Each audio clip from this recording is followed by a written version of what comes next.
2236, eksplorasi luar angkasa berkembang dan astronot menjadi profesional paling dihormati di tata surya. Namun, terlepas dari semua kemajuan teknologi, masih tidak ada tanda-tanda kehidupan di luar bumi. Atau lebih tepatnya, belum, sampai 2 tahun lalu. AAG, Agen Antariksa Global, menangkap sinyal berulang yang unik. Sinyal itu datang dari sebuah galaksi miliaran tahun cahaya jauhnya dan bergerak. AAG kemudian membuat pesawat antariksa satu-satunya yang melebihi kecepatan cahaya demi mengeksplorasi sinyal.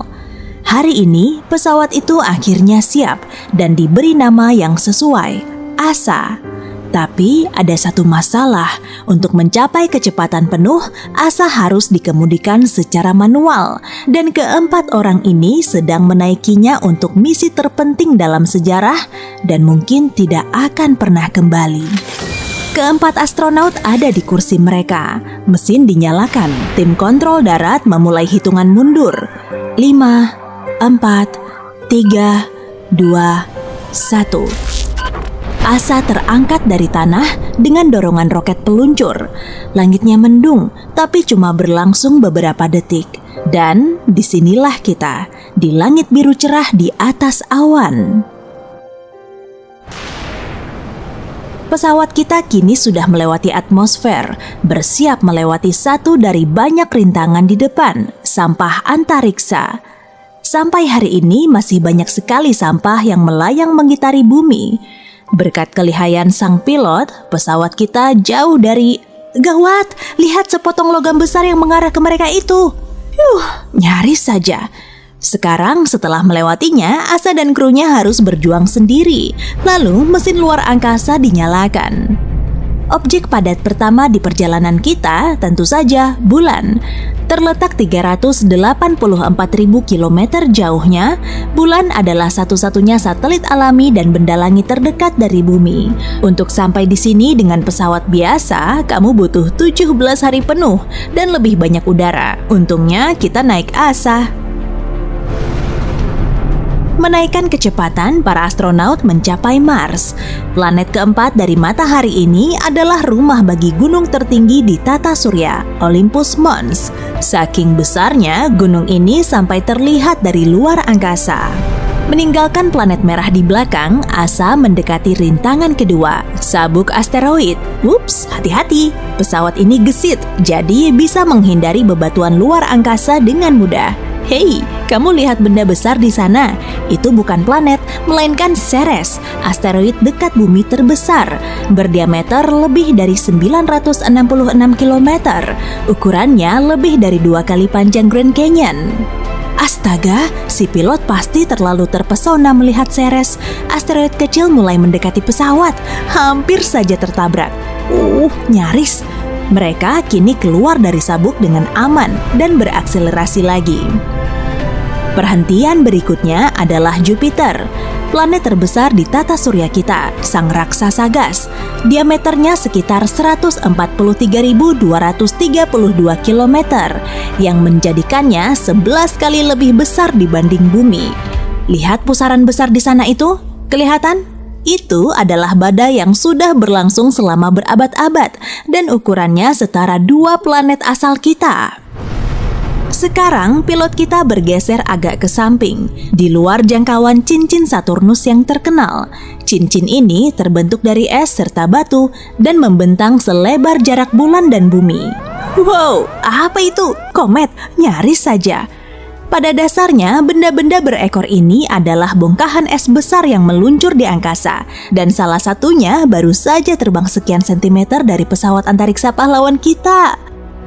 Mencapai kecepatan subcahaya, kita melesat melewati orbit kedua planet lain, ke tempat yang sangat jauh dan tak terlihat, ke planet katai pertama tata surya, Pluto.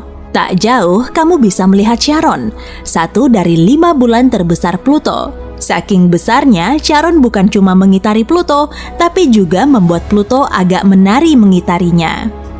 Hampir memasuki kecepatan cahaya. Pesawat antariksa kita melaju lurus ke sabuk Kuiper, sabuk asteroid kedua di perjalanan kita keluar dari tata surya. Bongkahan es melayang di samping dan para astronaut harus sangat hati-hati saat bermanuver di antaranya. Awas! Salah satu asteroid nyasar membaret pesawat. Dengan kecepatan ini, benturan yang lebih serius bisa berbahaya, tapi goresan sekecil ini sudah lumayan gawat. Kecepatan pun diturunkan untuk melakukan perbaikan. Sementara itu, dua pilot dengan hati-hati membawa Asa keluar sabuk Kuiper. Tapi, benda besar apa yang menghalangi pandangan itu? Oh, itu Eris, planet katai lain yang seukuran Pluto. Dan artinya kita keluar dengan aman dan akan segera mendekati batas tata surya. Hanya satu halangan terakhir di depan kita, awan Oort. Tenanglah, momen ini akhirnya tiba. Awan ini terlalu jauh untuk dikunjungi bahkan dengan kecepatan cahaya yang butuh setidaknya setahun perjalanan. Jadi, Asa kini mempersiapkan pendorong canggihnya. Siap? Nyalakan! Dalam sekejap, Asa sudah berada di batas dalam awan Oort, sabuk asteroid terakhir yang ada di tata surya. Sabuk ini tidak seberbahaya dua sabuk sebelumnya karena jarak asteroidnya jauh lebih renggang. Tapi melompat dari sini masih berisiko. Jadi pesawat kita dengan hati-hati menyelip bebatuan es ini. Sial, ada komet lagi. Dan ada yang lain. Dua komet sekaligus, keduanya entah bagaimana mengarah ke pesawat kita. Gawat! Hah? Mereka masih hidup? Oh, begitu rupanya. Kedua komet tadi saling bertabrakan tepat di belakang Asa dan ledakannya mendorong Asa ke depan. Astaga, kalian membuat saya khawatir saja. Tapi kini kita akhirnya keluar dari batas tata surya. Antariksa yang lebih besar dimulai dan kita bisa melompat lagi. Asa melompat beberapa tahun cahaya ke depan dan kita kini sedang melihat bintang tetangga yang terdekat dari matahari, Proxima Centauri, dan dua kakaknya Alpha Centauri A dan B. Kita masih belum tahu apakah ada kehidupan di planet-planet yang mengitarinya. Pendorong lompat sudah siap lagi, saatnya beraksi. Sekarang Asa melompat berkali-kali. Tiap lompatan membawa Asa beberapa ribu tahun cahaya lebih jauh ke dalam kosmos. Skalanya makin luas dan kini kita melihat galaksi Bima Sakti dengan segala keagungannya selagi masih berada di dalamnya. Indah sekali kan? Namun waktu kita sempit, meski beberapa kali melompat, jarak tujuan kita masih jauh. Dan tunggu, ada apa? Kenapa kita berhenti? Apa itu? Ya, kita sekarang menjadi saksi kematian sebuah bintang. Gelombang cahaya itu adalah energinya, dan piringan terang yang menariknya disebut piringan akresi. Cincin materi dan energi berputar-putar di sekitar lubang hitam supermasif. Para astronaut beruntung sudah berhenti tepat waktu. Jika tidak, mereka pasti sudah menjadi bubur. Setelah mengatur ulang lintasan, mempersiapkan pendorong lagi, dan melompat melintasi bintang beberapa kali lagi, Asa akhirnya keluar dari Bima Sakti dan masuk ke galaksi tetangga, Andromeda. Dan di sini, di jarak yang aman, kita menyaksikan hal yang luar biasa, lahirnya gugusan galaksi. Meski jaraknya ribuan tahun cahaya, ukurannya yang lumayan besar membuatnya terlihat jelas dari sini. Ratusan-peratusan galaksi lahir, dan di pusatnya terdapat lubang hitam lain yang merupakan inti dari gugusan baru, melemah, dan dengan begitu membantu bintang-bintang baru muncul. Dan kini, akhirnya pendorong kembali siap membawa para astronaut ke titik tujuan mereka. Sang sinyal misterius, mereka sudah menerimanya sejak meninggalkan bumi dan makin kuat dengan tiap lompatan. Sekarang, mereka berharap sinyalnya menjadi makin jelas karena lompatan berikutnya akan membawa mereka 1 miliar tahun cahaya ke depan. Kini kita berada di tempat yang aneh.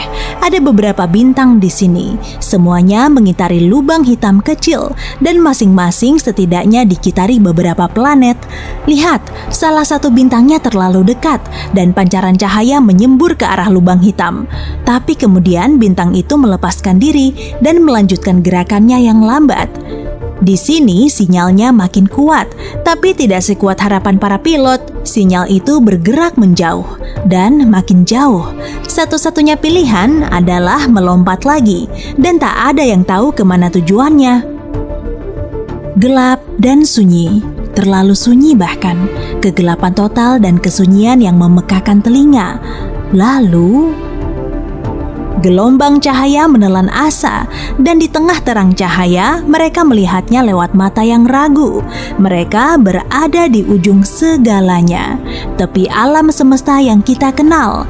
Ada dinding cahaya yang menari, tidak jauh berbeda dengan aurora di bumi, tapi semuanya berwarna merah dan kuning, bukan hijau. Dan cahaya itu dengan cepat menjauh, membawa sinyalnya pergi, yang tiba-tiba menjadi sangat kuat. Sejauh ini kita mengejar ujung dari segalanya, dan kini tidak ada pilihan selain mengejar tujuan kita sampai akhir. Para awak bersiap dan melompat ke sana, keluar alam semesta kita.